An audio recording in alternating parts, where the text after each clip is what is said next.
গ্রুপে এসএমএস দেন।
আচ্ছা, আপনারা এই যে যে পর্যন্ত আপনাদের পড়াইলাম, কারো কোনো প্রশ্ন আছে?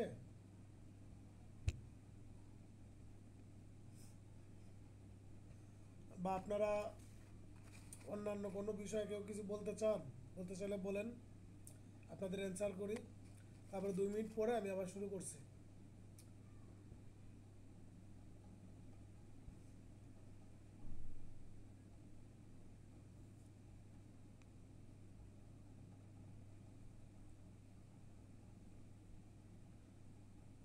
বলতে চাই আমি যে আপনার বলছিলাম যে আমার কেমন জানি পড়া মনে থাকে না। আমি কিভাবে পড়লে একটু আরো বেশি মনে থাকতে পারে, স্যার একটু যদি টিপস দিতেন। আপনারা এখানে যারা আছেন, ঠিক আছে, এখানে যারা আছেন সবার উদ্দেশ্যেই বলি যে আপনারা যখন পড়বেন, কিভাবে পড়বেন দেখেন। আমি আজকে ধরেন আপনাদের সর্বোচ্চ হয়তো কয়টা ধারা পড়াবো, ধরেন যে 15টা ধারা পড়াইলাম বা 16টা ধারা পড়াইলাম।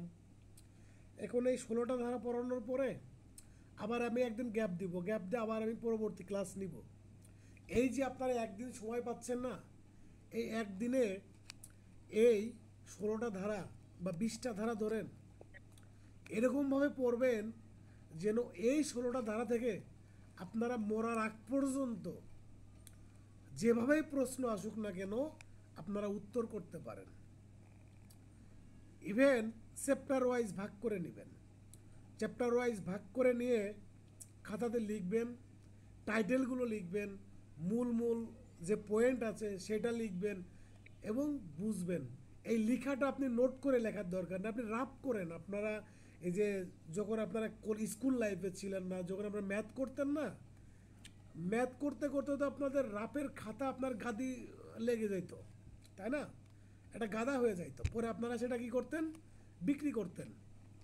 তো এখন আপনারা নোট করার জন্য না হলে রাফ করার জন্য হলেও রাফ করবেন, মানে পড়তেছেন আর লিখতেছেন। এখন এইটা গেলো একটা টেকনিক। আরেকটা টেকনিক, আপনারা পড়ার সময় সাথে একটু বেয়ার অ্যাক্ট রাখবেন, টাইটেলগুলো অন্তত দরকার হয় বেয়ার অ্যাক্ট থেকে পড়বেন। আর আমার নোট তো আছেই, নোটটাকে একদম পরিপূর্ণভাবে আপনারা 100% ফলো করবেন।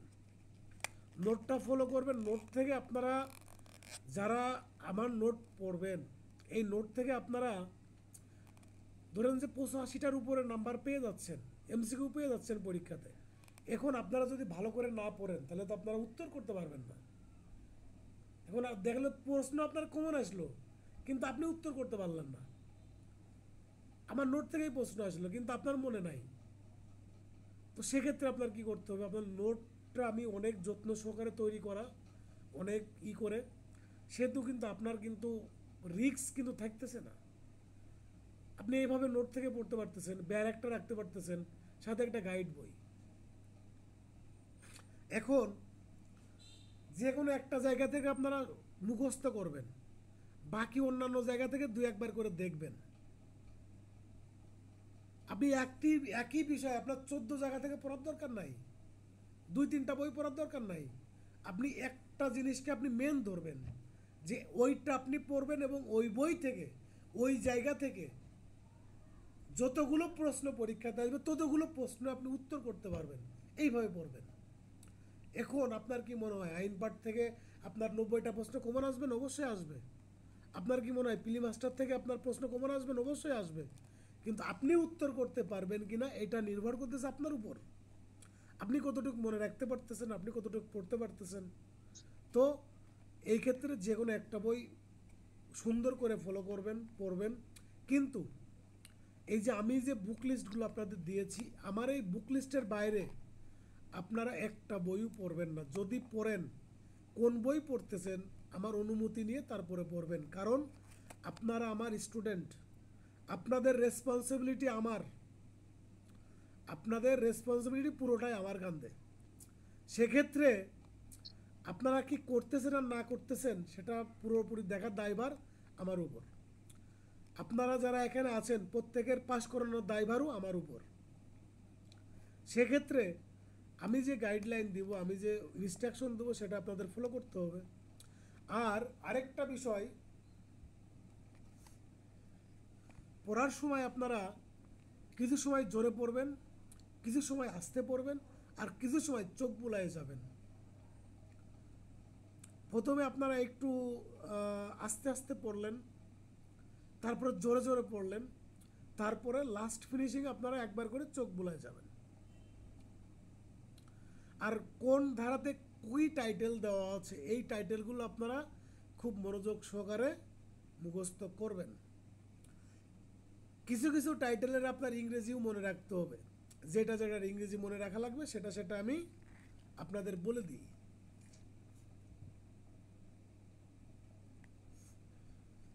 ফারজানা লিমন, আপনি কি বুঝতে পেরেছেন আমার কথা? জি স্যার, বুঝতে পারছি। পড়তেছি স্যার, তারপরে ওই মানে পড়াশোনা একটা গ্যাপ হয়ে গেলে যা হয় আর কি, এই মানে লাইনে আসতে সময় লাগতেছে। আর 2টা মাস যাইতে দেন, দেখবেন যে অনেক কিছু ইজি হয়ে যাবে। আচ্ছা, আমি আপনাদের এই সামনের আর একটা ক্লাস নেওয়ার পরে হয়তো আপনাদের আমি এই সুনির্দিষ্ট প্রতিকার আইন অথবা তামাদি আইন, এই আইনের উপর আমি আরেকটা পরীক্ষা নিব। মানে একটা ডেট দিব, আমি কয়েকদিন সময় দিব, ওই সময় দেওয়ার পরে আপনাদের আমি একটা পরীক্ষা নিব। কারণ আমাদের সমানতালে পড়তেও হবে এবং রিভাইজও দিতে হবে। কারণ যেটা আমরা পড়ে আসলাম, পড়ে এসে ওইভাবে রেখে দেওয়া যাবে না। মাঝে মাঝে আমাদের রিভিশন দিতে হবে। ঠিক আছে? এই যে এখন আমরা পড়াবো আপনাদের 115 ধারা। 114 ধারাটা আমি গ্যাপ রেখেছি। 114 ধারা, 133 ধারা আর 130 ধারা, এই ধারাগুলো আমি 3টা ধারা পরবর্তী ক্লাসে একসাথে পড়াবো। এই জন্য আমি এই ধারাটা গ্যাপ রেখেছি। আপনারা এই তিনটা ধারা পরবর্তী ক্লাসে পড়তে পারবেন, বা পরবর্তী ক্লাসে এই তিনটা ধারা আমি একসাথে সুন্দর করে কম্পেয়ার করে, তিনটা ধারা খুবই একটার সাথে আর একটা রিলেটেড, এই জন্য আমি রেখে দিয়েছি। এখন ধরেন আমরা 115 ধারাতে চলে আসব। এখন ধরেন 115 ধারাতে বলতেছে স্ট্রফেল, স্ট্রফেল প্রতিবন্ধক বা স্বকার্যজনিত বাধা, স্বকার্যজনিত বাধা। এখন ধরেন এই মমিন সোহেল ভাই একটা বাসার দায়িত্বে আছে, তার এই বাসার 4টা ফ্ল্যাট আছে, 2টা ফ্ল্যাটে তারা থাকেন আর 2টা ফ্ল্যাট সে ভাড়া দিবেন। এখন এই মমিন ভাইয়ের বাসায় মিরাজ একটা রুম ভাড়া নিল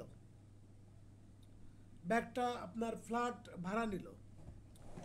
ভাড়া নেওয়ার পরে সে আপনার ঠিক হলো যে মাসে সে 20,000 করে টাকা দিবে মমিন ভাইকে,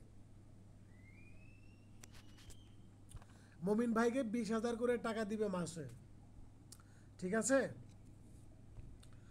এই 20,000 করে টাকা দেওয়ার একটা চুক্তি হইল, ঠিক আছে, যদিও সেটা লিখিত চুক্তি না, মৌখিকভাবে।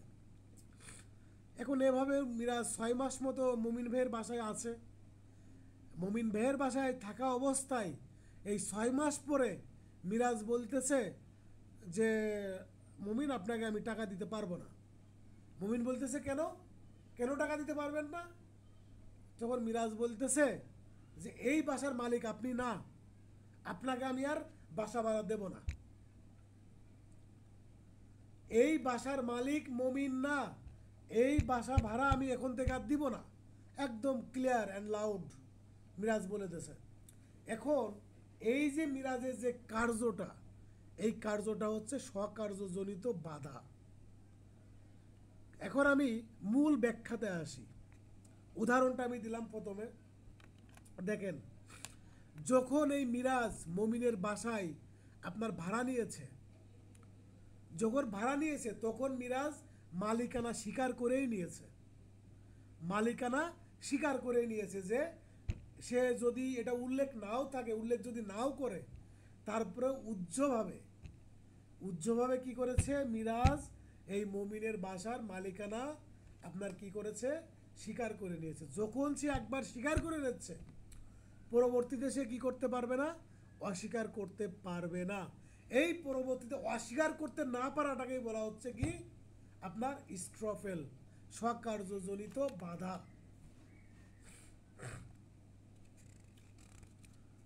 আরেকটু বলা লাগবে আপনাদের? ভাইয়া আবার একটু বলেন। আর কেউ? হ্যাঁ আর একটু বলেন। আচ্ছা,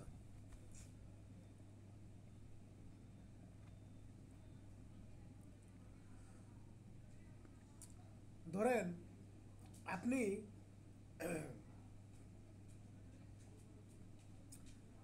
প্রথমে একটা জিনিস বা একটা ব্যক্তির মালিকানা স্বীকার করলেন, একটা ব্যক্তির মালিকানা স্বীকার করলেন, স্বীকার করে তার সাথে চুক্তিবদ্ধ হইলেন। চুক্তিবদ্ধ হওয়ার পরে আপনি অস্বীকার করতে পারবেন না যে ওই ব্যক্তি ওই সম্পত্তির মালিক না, ওই ব্যক্তির ওই সম্পত্তির মালিক না, আমি এই চুক্তি পালন করব না। এই চুক্তিটা আপনার যেমন ধরেন ভাড়াটিয়ার ক্ষেত্রে হইতে পারে, আপনার লাইসেন্স আর লাইসেন্সির মধ্যে হইতে পারে, ঠিক আছে।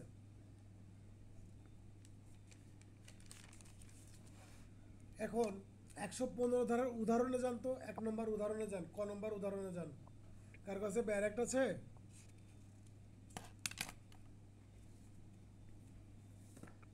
আচ্ছা আচ্ছা। হ্যাঁ ব্যারেক্টটা করেন, বের করে ক নম্বর উদাহরণটা পড়েন।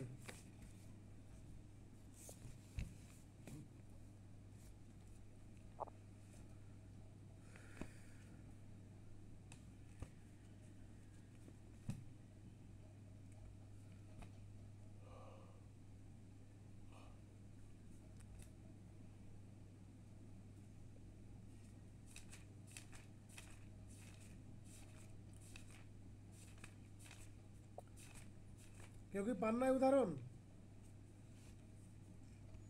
ক ককে স্বেচ্ছা এবং মিথ্যাভাবে বিশ্বাস করান যে ক কোনো একটি জমির মালিক এবং তা দ্বারা খকে ওই জমি ক্রয় করতে ও এর মূল্য প্রদান করতে প্রলুব্ধ করেন।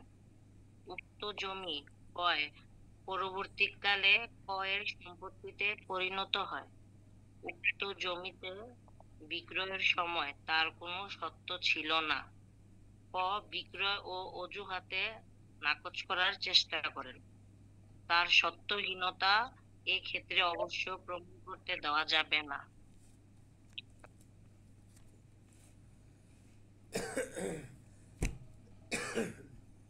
এবার আমি বলি, শোনেন, বিষয়টা হলো যে এই যে লোকমান ভাই আছে না, আমাদের শ্রদ্ধেয় লোকমান ভাই, ধরেন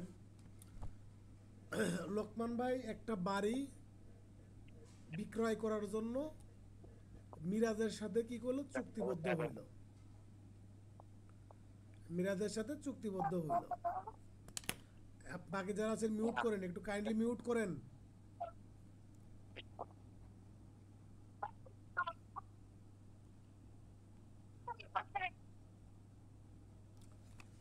হ্যাঁ, ধরেন এই লোকমান ভাই একটা বাড়ি মানে আপনার প্রতারণার মাধ্যমে বা মিথ্যাভাবে বর্ণনার মাধ্যমে লোকমান ভাই মিরাজকে এরকমভাবে আপনার প্রমোট করলো বা আপনার প্রলুব্ধ করলো যে মিরাজ বিশ্বাস করে যে লোকমান ওই বাড়ির মালিক। এখন মিরাজের কাছে লোকমান ভাই ওই বাড়ি বিক্রয় করার জন্য কি করেছে, চুক্তিবদ্ধ করেছে। এখন মিরাজকে বিশ্বাস করাইছে যে এই বাড়ির মালিক লোকমান। এখন পরবর্তীতে আসলে তো লোকমান ওই বাড়ির মালিক না, সে মিথ্যাভাবে প্রতারণার মাধ্যমে আপনার বিশ্বাস করাইছে। পরবর্তীতে যে আপনার এই লোকমান ভাই ওই বাড়িটা কিনে নেছে, ক্রয় করে নিছে। মানে এতদিন সব মিথ্যা কথা বলে বেড়াইছে, প্রতারণা করে বেড়াইছে, আপনার অন্যান্য মানুষদের আসলে প্রলুব্ধ করে বেড়াইছে মিথ্যা বলে, প্রতারণার আশ্রয় নিয়ে। কিন্তু পরবর্তীতে দেখা গেল আপনার এই লোকমান ভাই ওই বাড়িটা সত্যি সত্যি কিনে ফেলাইছে রাতারাতি। আপনার সে ওই যে সাবানা আর এই যে জসিম লটারি পায় না, ওরকম একটা লটারি লোকমান ভাই পাইছে, 5 কোটি টাকা হয়ে গেছে। আপনার লোকমান ভাই ওই বাড়িটা কিনে নেছে। কিনে নেওয়ার পরে পরবর্তীতে এই লোকমান ভাই অস্বীকার করতে পারবে না যে ওই জমির মালিক আমি না, আমি চুক্তি করেছি কিন্তু আমি জমি বিক্রি করব না। কারণ কি, প্রথম সে আপনার চুক্তিবদ্ধ যখন হয় তখন সে বাড়ির মালিক ছিল না, কিন্তু পরবর্তীতে ওই সম্পত্তির মালিক লোকমান ভাই হয়ে গেছে। যদিও সে প্রতারণা এবং মিথ্যার আশ্রয় নিয়েছিল, তারপরেও যখন সে জমির মালিক হয়ে গেছে এবং পূর্বে বিক্রয় করার জন্য চুক্তিবদ্ধ হয়, এখন এই লোকমান ভাই পরবর্তীতে এই মিরাজকে তার ওই বাড়িটা বিক্রয় করার ক্ষেত্রে নিজেকে বিরত রাখতে পারবে না এবং এটা বলতে পারবে না যে আমি ওই বাড়ির মালিক ছিলাম না যখন আমি চুক্তি করেছি। যখন আমি চুক্তি করেছিলাম মিরাজের সাথে তখন আমি ওই বাড়ির মালিক ছিলাম না।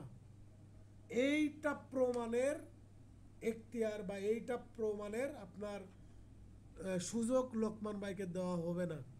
পরবর্তীতে যদি সে মালিক হয় তাহলে কি করতে হবে, মিরাজের কাছে অবশ্যই বিক্রয় করতে হবে। এখন যদি সে যদি অস্বীকার করে, এই অস্বীকার করাটাকে বলা হচ্ছে কি তার স্বকার্যজনিত বাধা। এই অস্বীকার করাটা যে তার মালিকানা নেই, যখন সে আপনার চুক্তি করেছিল তখন তার মালিকানা ছিল না। এই যে ছিল না, প্রথমে তো সে বিক্রয় করার জন্যই চুক্তি করেছিল, এখন বিক্রয় করবে না।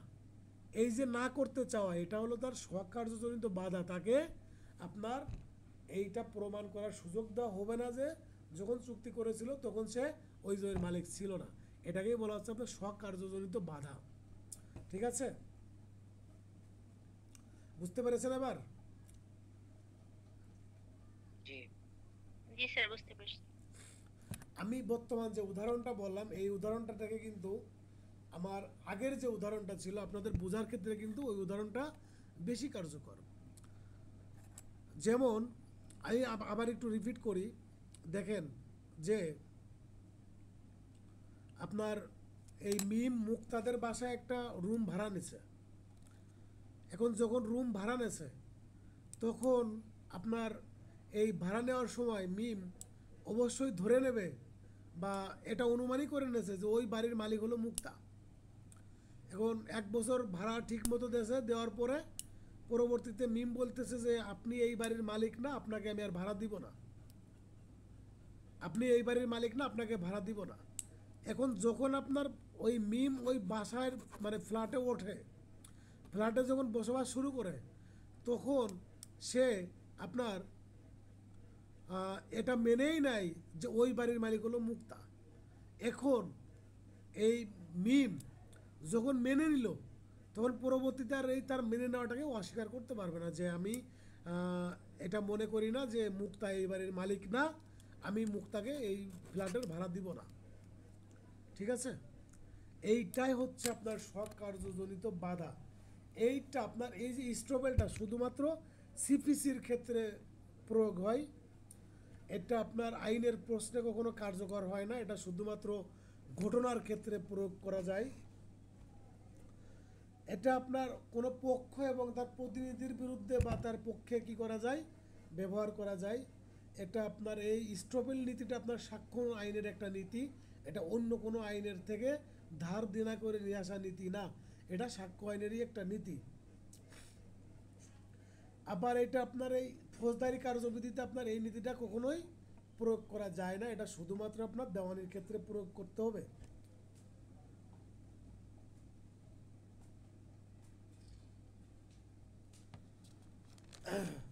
এখন যদি আপনাদের পরীক্ষাতে প্রশ্ন আসে স্ট্রফেল কি আইনের ক্ষেত্রে প্রয়োগ করা যাবে, স্ট্রফেল নীতিকে আইনের ক্ষেত্রে প্রয়োগ করা যাবে, কি উত্তর দিবেন? না। যাবে না, এটা শুধুমাত্র ঘটনার ক্ষেত্রে প্রয়োগ হবে, শুধুমাত্র ঘটনার ক্ষেত্রে এটা প্রয়োগ করা যাবে, আইনের ক্ষেত্রে না।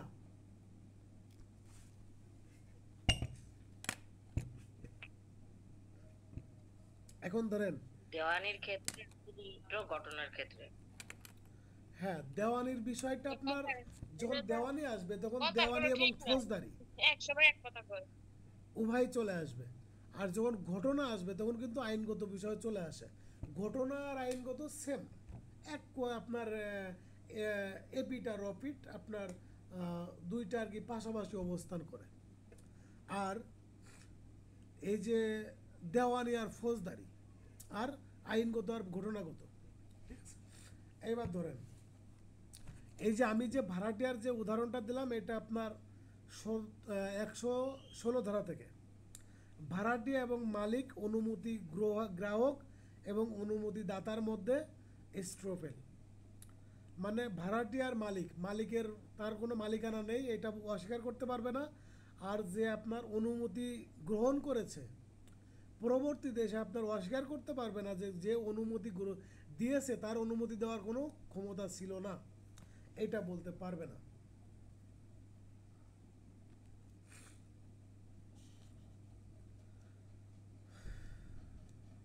এখন ধরেন 116 আর 117 ধারা মূলত আপনার চুক্তিমূলে স্ট্রফেল, চুক্তিমূলে স্ট্রফেল।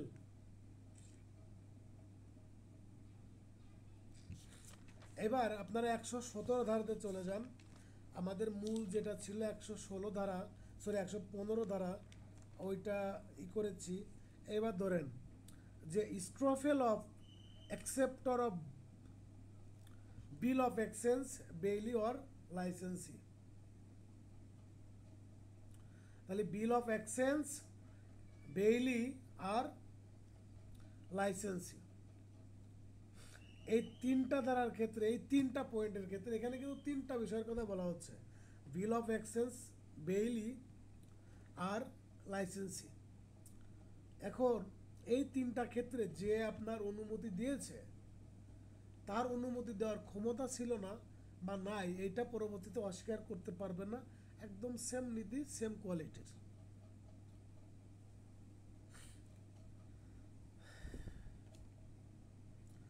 এখন এই 117 ধারা 117 ধারাটা আপনার অস্থাবর সম্পত্তির ক্ষেত্রে প্রযোজ্য, 116 ধারাটা আপনার স্থাবর সম্পত্তির ক্ষেত্রে প্রযোজ্য। তাহলে আমরা 115, 116 আর 117 ধারা, ঠিক আছে, এই তিনটা ধারা আমরা পাইলাম কি স্বকার্যজনিত বাধা বা স্ট্রফেল বা প্রতিবন্ধক। তাহলে এই যে স্ট্রফেল নীতিটা, এটা আপনার সাক্ষ্য আইনের একটা নীতি, আর এইটাতে আপনার শুধুমাত্র ঘটনার ক্ষেত্রে প্রয়োগ করা যায়, আইনের ক্ষেত্রে প্রয়োগ করা যায় না, ঠিক আছে। এখন আজকে আপনাদের এই 117 ধারা পর্যন্ত আমি পড়াবো, আর